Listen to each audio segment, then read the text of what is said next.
Jeff, good to see you. Good to see you too. Mark, there are a lot of topics out there right now in the business world with personnel. What's the one we want to talk about this week? Well, what's interesting, as you know, when I feel like I'm in a lab a lot of times of employment issues. So when something comes out of my lab each week that I think is significant for our listeners, I like to highlight it.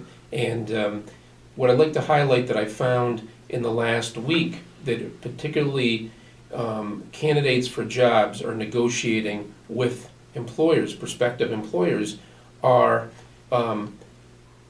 work-life balance issues. It's part of the negotiation now. One thing it's like is when candidates are looking for jobs.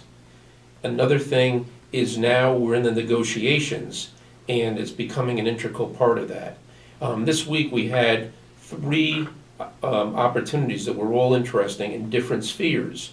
One was with a litigation partner who was looking for, who we actually had recruited for an opportunity where they had the perfect balance of a very particular type of litigation. And it got down to the situation is they wanted less billable hours. They were willing to give up about $15,000 at least in compensation and salary to have 100 to 200 less billable hours.